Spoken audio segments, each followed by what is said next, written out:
అందరికీ praise the lord. ప్రభువైన యేసుక్రీస్తు నామములో మీ అందరికీ శుభములు. అందరు బాగున్నారా? మహాదేవుడు మన రక్షకుడైన యేసుక్రీస్తు నామములో మరొకసారి మీకు శుభములు. నా కొరకై ప్రాణం ఇచ్చి తన రక్తం ఇచ్చిన, నన్ను తన రక్తంలో పరిశుద్ధుడిగా మనందరి చేసిన ప్రభువుని మనసారా స్తుతిస్తూ ఉన్నాను. ఈ సమయంలో రండి దేవుని బిడ్డలారా, నేటి దిన వాక్య ధ్యానం కొరకై మనము దేవుని సన్నిధికి వస్తాం. చక్కగా దేవుణ్ణి హృదయపూర్వకంగా ప్రభువుని గణపరచడం ఎంత మంచిది. నిజంగా ఈ దినం లేఖనాలు ఎంతో మనకు ఆశీర్వాదాన్ని తీసుకొస్తాయి. ప్రతి వ్యక్తికి వాక్యము ఎంత అవసరమో ఈ లేఖనాల యొక్క ప్రాముఖ్యత అంత గొప్పది. ఈ దిన వాక్య ధ్యానం కొరకై యోహాను సువార్త 6వ అధ్యాయము 27వ వచనాన్ని నేను చదువుతున్నాను. జాగ్రత్తగా ఆలోచించండి. అక్షయమైన ఆహారము కొరకే కష్టపడుడి, మనుష్య కుమారుడు దానిని మీకు ఇచ్చును. అక్షయమైన ఆహారము కొరకు కష్టపడుడి, మనుష్య కుమారుడు దానిని మీకు ఇచ్చును. అంటే క్షయమైపోయే ఆహారం ఉంది, అది భౌతికంగా మనం తీసుకుంటున్న ఆహారం. ప్రియమైన దేవుని బిడ్డలారా, ఈరోజు పుట్టిన ప్రతి వ్యక్తి బలం పొందాలి అంటే మొట్టమొదటిగా పుట్టినప్పుడు పాలను తీసుకుంటాడు, తల్లి పాలు. తర్వాత పోను బలమైన ఆహారాన్ని దేవుడు భూమి మీద ఉంచిన ఆహార పదార్థాలు తీసుకొని ఎదుగుతాడు.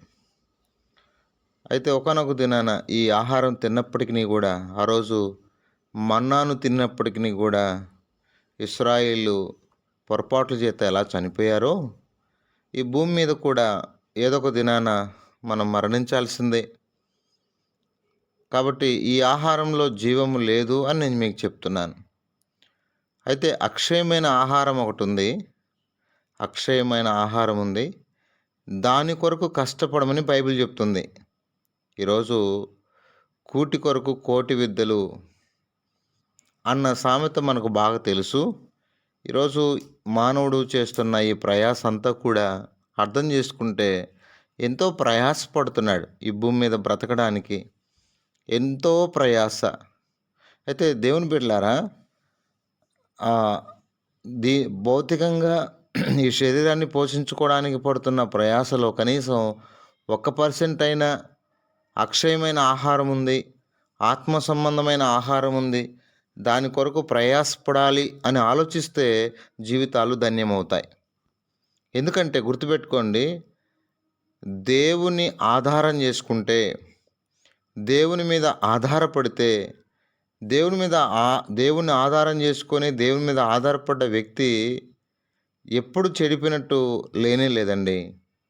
వారు ఏ స్థితిలో ఉన్నా ఆ స్థితిలో నుండి, అనగా మంటి నుండి మింటకే దేవుడు చేరుస్తారు తప్ప వేరే విషయమేమీ కాదు. కాబట్టి ఈ అక్షయమైన ఆహారము ఏంటి అనుకుంటున్నారా? మరి దేవుని వాక్యమే.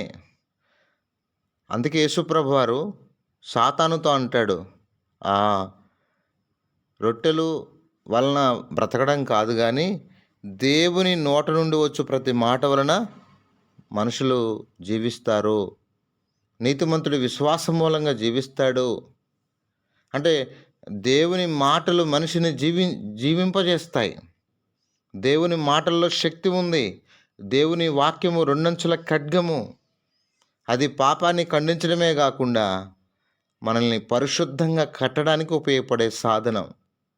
శరీరానికి ఆహారం ఎంత ముఖ్యమో, ఒక బిడ్డ ఎదగాలి అంటే పాలు ఎంత అవసరమో. అందుకే బైబిల్ గ్రంథంలో పేతురు గారు రాసిన మొదటి పత్రిక 1వ అధ్యాయంలో ఎంత బాగా రాసిందంటే, వాక్యాన్ని దేవుడు పాలతో పోల్చాడు. ఒక శిశువు ఎలా అయితే పాల కొరకు ఏడుస్తుందో, అలా దైనందిన జీవితంలో నిజమైన క్రిస్టియన్, ట్రూ క్రిస్టియన్ దేవుని వాక్యం కొరకు తృష్ణ కలిగి ఉండాలి. దేవుని సన్నిధి కొరకు, అర్థమైందా? ఈరోజు వాక్యం వినేవారు లేరు ఇప్పుడు. వినుట వల్లే విశ్వాసం వస్తుంది. అనగా దేవుని వాక్యాన్ని వినుట ద్వారా మన బ్రతుకులు, మన జీవితాలు మారతాయి, నెమ్మది పొందుతాం, క్షేమాన్ని పొందుతాం. పేతురు గారు రాసిన మొదటి పత్రిక నిజంగా నా ప్రియ స్నేహితులారా, రెండవ అధ్యాయంలో ఉంది. రెండవ అధ్యాయం నేను చదువుతున్నాను చూడండి. రెండవ అధ్యాయము 3వ వచనం నుండి 3వ వచనం. వేషధారణ, అసూయ, సమస్త దూషణ మాటలు మాని క్రొత్తగా జన్మించిన శిష్యును పోలిన వారై నిర్మలమైన వాక్యమును పాల వలన రక్షణ విషయములో ఎదుగు నిమిత్తము ఆ పాలను అపేక్షించుడి. అంటే ఒక వ్యక్తి ఆత్మలో ఎదగాలంటే వాక్యం అవసరం. ఎందుకు ఈరోజు మనం మార్పు చెందాము అంటే వాక్యమే కారణం. వాక్యమే. నా ప్రియ స్నేహితులారా, మన మొదటి పుట్టుక మన తండ్రి బీజం నుండి ఎలా అయితే వస్తూ వచ్చిందో, నిజంగా ఆత్మలో మనం పుట్టడానికి నేను ఒకటి చెప్తున్నాను. నిజంగా ఇక్కడ రాసుంది మొదటి అధ్యాయం 22వ వచనం. మీరు క్షయబీజము నుండి కాక శాశ్వతమగు జీవం గల దేవుని వాక్యమూలముగా అక్షయ బీజము నుండి పుట్టినవారు. దేవుని వాక్యం ఏంటి? అక్షయ బీజం. ఇది శాశ్వతమైన జీవాన్ని కలిగించేది. అర్థమైందా? ఈ బీజం గనక, వాక్యమనే బీజం గనక మన హృదయాల్లో పడితే ఎంత అద్భుతమో, మన బ్రతుకులు ఎలా మారతాయో. సర్వశరీరులు గడ్డిని పోలి ఉన్నారు, వారి అందమంతయు గడ్డి పువ్వులను ఉన్నది, గడ్డి ఎండును, దాని పువ్వు రాలును, అయితే ప్రభువాక్యం ఎల్లప్పుడూ నిలుచును, నిత్యము నిలచునది. దేవుని వాక్యము సత్యమై ఉన్నది, సర్వము చేయునది, నిత్యము నిలచునది. కాబట్టి నిత్యం ఉండేది దేవుని వాక్యము. దేవుని వాక్యము నిత్యము ఉంటుందన్నమాట. మనల్ని ఒక మంచి రూపంలోకి మార్చడానికి. మన రెండవ పుట్టుకకు కారణం దేవుని వాక్యము. వాక్యమైన యేసుక్రీస్తు వారు. అర్థమైందా? అందుకే మన ప్రభు ఎవరు అంటే అక్షయుడండి ఆయన. తిమోతి పత్రికలో చూస్తాం మన ప్రభు ఎవరు. నిజంగా ఎంత అద్భుతమైన దేవుడు అంటే, మనము సేవిస్తున్న దేవుడు క్షయము కానివాడు, అక్షయుడు. బైబిల్లో నేను చదువుతాను, ఒకసారి జాగ్రత్తగా ఆలోచించడానికి ప్రయత్నం చేద్దాం. ఈ దేవుడు ఎంత అద్భుతమైన వాడో నేను రోమా 1:23లోను, తిమోతి రాసిన మొదటి పత్రిక 1:16లోను నేను చదువుతాను. 1:16. ఈ దేవుడు ఎవరు అంటే, అమ్మా నా ప్రియ దేవుని బిడ్డలారా, చదువుతున్నాను. పాపులను రక్షించుటకు క్రీస్తు యేసు లోకమునకు వచ్చెను అని చదువుతూ 17వ వచనంలో, సకల యుగములలో రాజయుండి అక్షయుడును అదృశ్యుడనగు అద్వితీయ దేవునికి ఘనతయు మహిమయు యుగయుగములు కలుగునుగాక. ఆయన ఎవడంటే అక్షయుడు. రోమా 1:23లో చదువుతున్నాను. కాబట్టి మనం సేవిస్తున్న దేవుడు ఆయన యుగాలు మారినా, తరాలు మారినా మారని దేవుడు అనమాట. మార్పు లేని దేవుడు. అందుకే మనం లయము కాలేదు. కాబట్టి ఆ అక్షయుడు అనగా అక్షయుడు శరీరాన్ని ధరించి ఈరోజు మనకు వాక్యరూపమై మన మధ్య ఉన్నాడు. వాక్యరూపమై మన మధ్య. ఈ వాక్యాన్ని కన్నా మనం భుజిస్తే, భౌతికంగా భుజిస్తున్నాం, ఈ వాక్యాన్ని భుజిస్తే మన జీవితాలు ఎంత ధన్యమవుతాయో, మన బ్రతుకులు ఎంత కట్టబడతాయో, మన ప్రాచీన స్వభావము, పాప స్వభావము తొలగించబడి మనము నవీన స్వభావాన్ని ధరించుకుంటాం. వాక్యాన్ని ఎవరైతే చదువుతారో వారి బ్రతుకులు వెలిగించబడతాయి. ఎందుకంటే వాక్యం వెలుగు కాబట్టి. వాక్యం వెలుగు కాబట్టి నేను చదువుతున్నాను. 1వ అధ్యాయము 23వ వచనం. వారు అక్షయుడకు దేవుని మహిమను క్షేమగు మనుషుల యొక్కయు, మనుషులు ఎవరు? క్షేమైపోయేవాళ్ళు. పక్షుల యొక్కయు, చతుష్పాద జంతువుల యొక్కయు, పురుగుల యొక్కయు ప్రతిమా స్వరూపములుగా మార్చిరి. అక్షయుడకు దేవుని మహిమను రకరకాల రూపాల్లో తయారు చేసేసారు. ఆ అక్షయుడు అద్వితీయుడండి. ఆయన నిజమైన దేవుడు.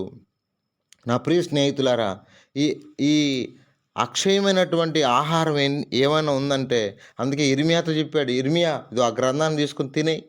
ఒకవేళ నీకు చేదుగా అనిపించచ్చు, ఆ నియమాలు, ఆ విధానాలు కొంచెం కష్టంగా అనిపించచ్చు, అయితే నీ జీవితానికి చాలా అవసరం అన్నమాట. ఇవి మనకు కొంచెం కష్టంగా అనిపించచ్చు, దేవుని వాక్యము, ఆ నియమాలు, ఆ ఆజ్ఞలు కొంచెం కష్టంగా అనిపించచ్చు, కానీ అవి మన జీవితానికి ఎంతో క్షేమాన్ని ఇస్తాయి. అవి గైకొన్న వారికి ఎన్నో ఆశీర్వాదాలు. ద్వితీయోపదేశకాండం 28వ అధ్యాయంలో దేవుని వాక్యాన్ని, దేవుని ఆజ్ఞలు ఎవరైతే పాటిస్తారో వారెంతో దీవించబడతారు అని ఎన్నో దీవెన వచనాలున్నాయి, ఆశీర్వచనాలున్నాయి. వారన్ని చోట్ల దీవించబడతారు. అంటే ఈరోజు నేను చెప్పాలనుకున్న తలంపు ఏంటంటే, అక్షయమైన ఆహారం కొరకు కష్టపడాలి. ఉదయం మొదలుకొని సాయంత్రం వరకు భౌతికమైన ఆహారం కొరకు ఎంత కష్టపడుతున్నామో, అక్షయమైన ఆహారాన్ని అందించడం కోసం అపోస్తలు ఎంత కష్టపడ్డారు? తమ ప్రాణాలు ఇవ్వలేదా? మేము కన్నవాటిని, విన్నవాటిని చెప్పకుండా ఎలా ఉండగలం? ఆ అక్షయమైన ఆహారాన్ని పంచడానికి వారు ప్రాణాలిచ్చారు. హతసాక్షులుగా మార్చబడ్డారు. అందుకే పౌలు గారు, నిజంగా నా ప్రియ స్నేహితులారా, పౌలు గారి జీవితంలో ఒక మాట చదువుతాను. కొరింథీయులకు రాసిన మొదటి పత్రిక 9వ అధ్యాయము 25వ వచనం నేను చదువుతున్నాను. పౌలు గారి జర్నీలో, పౌలు గారి ప్రయాసలో 9వ అధ్యాయము మరియు పందెమందు పోరాడు ప్రతివాడును అన్ని విషయములు మితముగా ఉండును, వారు క్షేమగు కిరీటం పొందుటకును, మనమైతే అక్షయమైన కిరీటం పొందుటకును మితముగా ఉన్నాము. అంటే బహుమానం పొందాలని. ఏం బహుమానం? అక్షయమైన కిరీటం పొందాలని. క్షయమైపోయేది కాదు, అక్షయమైన కిరీటం. అందుకే భూమి మీద లూకా సువార్తలో గిన మనం చదివితే 12వ అధ్యాయం 33 అక్షయమైన ధనం ఉంది, అక్షయమైన కిరీటం ఉంది, అక్షయమైన ధనం ఉంది, అక్షయమైన ఆహారం ఉంది. మన దేవుడు అక్షయుడు. అక్షయమైన, నిజంగా ఈ భూమి మీద క్షయమైపోయే ధనం కొరకు ఎంతో కష్టపడుతున్నాం, ఎన్నో మోసాలు చేస్తున్నాం.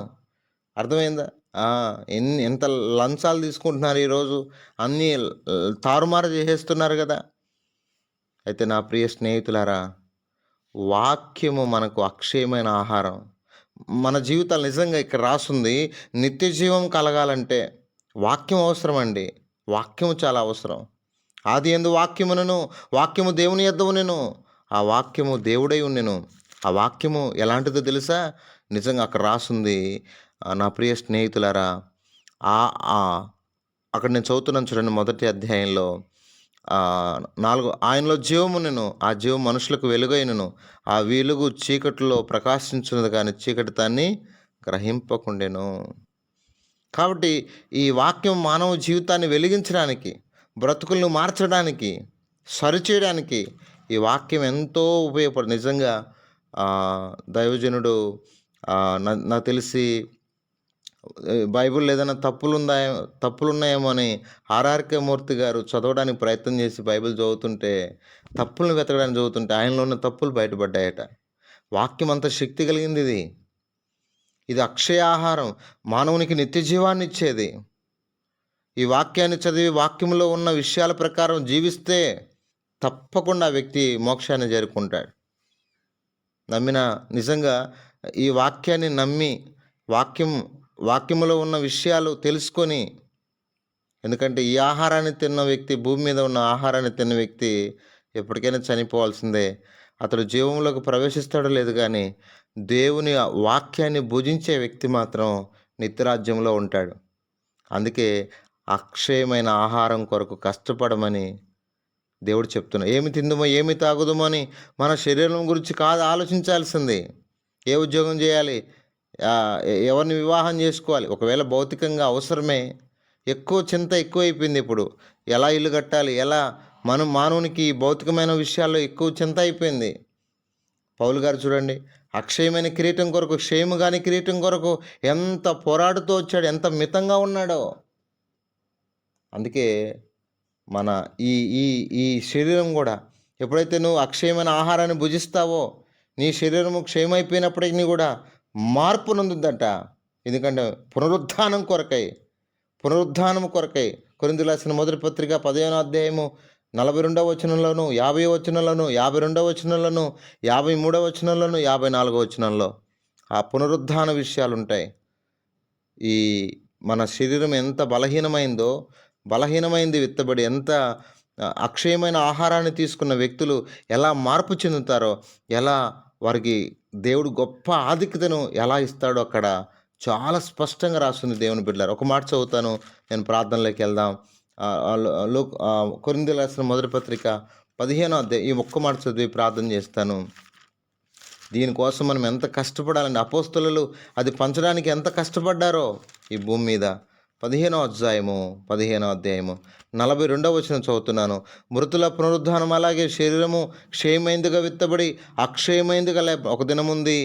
ఒకవేళ ఈ భూమి మీద ఎన్నో ఇబ్బందులు ఉండొచ్చు, ఈ శరీరానికి ఎన్నో వ్యాధులు ఉండొచ్చు, కానీ అక్షయమైందిగా దేవుడు ఒక దినాన్ని లేపబోతున్నాడు. నువ్వు ప్రభునందు విశ్వాసం ఉంచావు, దేవుని వాక్యాన్ని నమ్మావు, వాక్యమైన యేసుక్రీస్తు వారిని అంగీకరించావు, నువ్వు అక్షయమైన విధానంలో తిరిగి లేపబడిపోతున్నావు. ప్రకృతి సంబంధమైన శరీరము, బలహీనంగా విత్తబడిన శరీరము ఆత్మ సంబంధమైనదిగా దేవుడు లేపబోతూ ఉన్నాడు. అందుకే 53 క్షయమైన ఈ శరీరము అక్షయతను ధరించుకొనవలసి ఉన్నది. అక్షయతను దేవుడు ధరింపజేస్తాడు. అర్థమైందా? ఆ విజయమందు మరణం మింగివేయబడుతుంది. నిజంగా నా ప్రియ స్నేహితులారా, గుర్తుపెట్టుకోండి, ఈ అక్షయమైన ఆహారం కొరకు ఎంతసేపు కష్టపడుతున్నా? నిజంగా సేవకులు వచ్చి గొంతు చించుకొని మాట్లాడుతున్నా ఆ మాటలేంది ఎంతమంది లక్ష్యం ఉంచుతున్నారు? లుదియా లక్ష్యం ఉంచి తన కుటుంబాన్ని కట్టుకొని సంఘాన్ని ఏర్పాటు చేసింది. అర్థమైందా? అయ్యలారా, రక్షణ పొందుటకు మేమేం చేయాలని చెరసాల నాయకుడు అడిగాడు. ఎంతోమంది వాక్యాన్ని విని మార్పు చెంది జీవితాలు మార్చుకొని అనేకులకి ఆశీర్వాదకరంగా మార్చబడ్డారు. ఆ అక్షయమైన ఆహారం కొరకు ఎంతో కష్టపడ్డారు. మరి ఈరోజు మన పరిస్థితి ఏంటి? మరి అక్షయమైన ఆహారము హృదయంలో బైబిల్ ఎన్నిసార్లు చదివావు? ఎంత వాక్య జ్ఞానం ఉంది, అక్షర జ్ఞానం ఉంది, కానీ ఆత్మజ్ఞానం ఎంత నేర్చుకున్నావు? ఎంతవరకు వాక్యాన్ని పాటించడానికి ప్రయత్నం చేస్తున్నావు? అయితే వాక్యాన్ని నమ్ముకుంటే, వాక్యాన్ని అమ్ముకోకుండా నమ్ముకుంటే ప్రభు నిన్ను దీవిస్తాడు. ప్రభు నీకు కావలసిన ఈ భూమి మీద కూడా నీకేం కావాలో అది ప్రభువే. నా శరీరము తిని నా రక్తము త్రాగువాడు నిత్య జీవం గలవాడు. అంతేను, ఆయన్ను తిని త్రాగుతూ ఉంటే, ఆయన వాక్యాన్ని తిని త్రాగుతూ ఉంటే, ఆయన వాక్యాన్ని మనం రోజు ఎంత దీవెన తెలుసా? చాలా దీవెన అండి. ఆ విధంగా అక్షయమైన ఆహారం కొరకు కష్టపడి దాన్ని మనం పొందినట్లుగా, అలా ఆ వాక్యం ద్వారా నడిపించబడినట్లుగా, వాక్యాన్ని ఆధారం చేసుకుని నెమ్మది, సంతోషము, సమాధానము, మోక్షాన్ని పొందుట కొరకు ప్రభు మనకు సహాయం చేయనుగా ప్రార్థన చేస్తాను. పరిశుద్ధుడైన తండ్రి, మీరు ఇచ్చిన ఈ బంగారు తలంపులు బడి స్తుతిస్తూ, మేము కూడా క్షయమైన ఆహారం కొరకు ఎంతో కష్టపడుతున్నాం. మరి కోటి విద్యల కూటి కోసమే, అయితే అక్షయమైన ఆహారం ఉంది. ఆ ఆహారం నీ వాక్యమే. ఆయన నీ వాక్యం కొరకు, అనగా ఆ వాక్యము బ్రతికించేది. ఆ వాక్యము నిజంగా నీ వాక్కు ఎంతో శ్రేష్టమైంది ప్రభువా.